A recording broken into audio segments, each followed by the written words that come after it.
సాగటానికి మనకు కావలసిన ఒకే ఒక్కటి బలమైనటువంటిది ఏమిటంటే ఐక్యత. ఐక్యత ఉన్నప్పుడు మనం అందరం కూడా ముందుకు సాగగలుగుతాం. సో పౌలు ఈ 14వ వచనంలో ఈ మాట ఇట్లా ప్రారంభించాడు. చూద్దాం. మీరు మూర్ఖమైన వక్రజనము మధ్య నిరపరాధులను నిష్కలంకులను అనింజులైన దేవుని కుమారులైనట్లు సనుగులను సంశయములను మాని సమస్త కార్యములను చేయుడి. ఏం చేయాలట? సమస్త కార్యములను చేయుడి. డూ ఎవ్రీథింగ్ అని.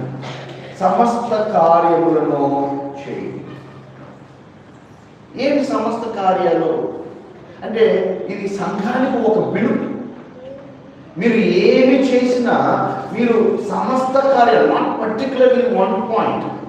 ఇప్పుడు మన ప్రైవేట్ గారు సోదరులు కొన్ని విషయాలు చెప్పారు.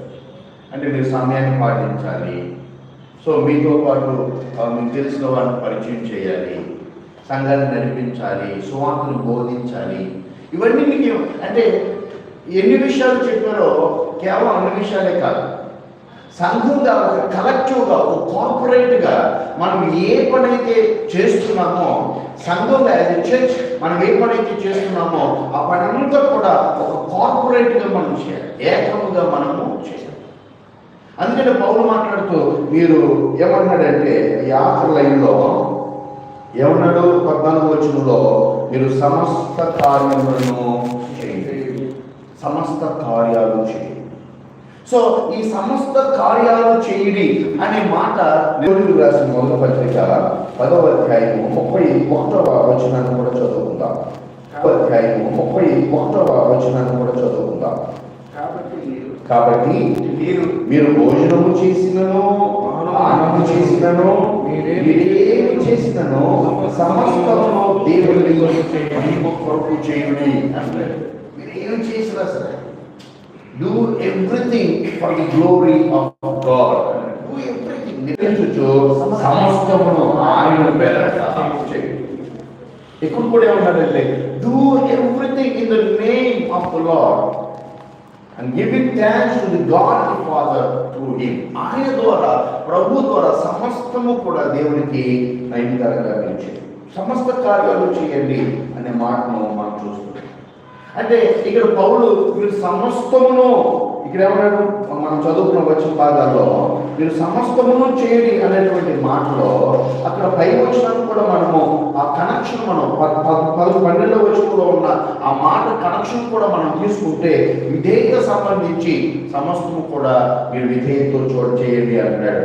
ఇంకా భయముతోను వణుకుతోను మీ సొంత రక్షణను కొనసాగించుడి అని చెప్పడం విషయంలో కూడా మీ సొంత రక్షణను కొనసాగించే విషయాల్లో ఏ కార్యక్రమాలు అయితే ఉంటాయో, ఏ పనులైతే ఉంటాయో అవన్నిటినీ కూడా మీరు విధేయతతో దేవుని కొరకు మీరు చేయండి.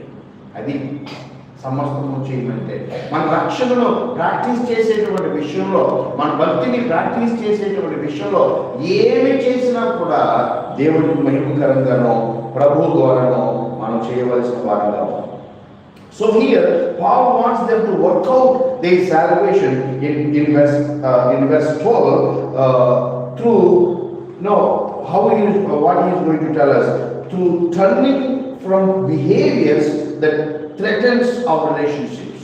అంటే పౌలు ఎలాంటి మాటలు ఇక్కడ కోరుకుంటున్నారని అంటే సంఘాలు చిన్న భిన్నం కాకుండా, సహవాసాలు పాడైపోకుండా, అందరూ ఏకముగా ఉండేటట్లుగా సొంత రక్షణను కొనసాగించేటట్లుగా మీరు ముందుకు సాగండి అంటున్నారు. సొంత రక్షణను కొనసాగించేటట్లుగా మీరు సొంత రక్షణ కొనసాగించేటట్లుగా మీ ఆ రక్షణ కొనసాగేటువంటి జీవితంలో అభ్యంతరకరమైనటువంటిది ఏదైనా సహవాసాన్ని, ప్రేమను, ఐక్యతను, బాంధవ్యాన్ని చెడగొట్టేది ఏదైనా ఉంటే వాటి నుండి దూరం అయిపోయి సమస్తము కూడా దేవునికి మహిమకరంగా జరిగించమని అంటున్నాడు.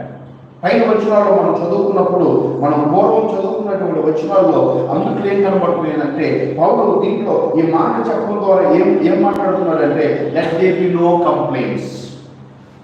కంప్లైంట్ వద్దు. ఏమొద్దు?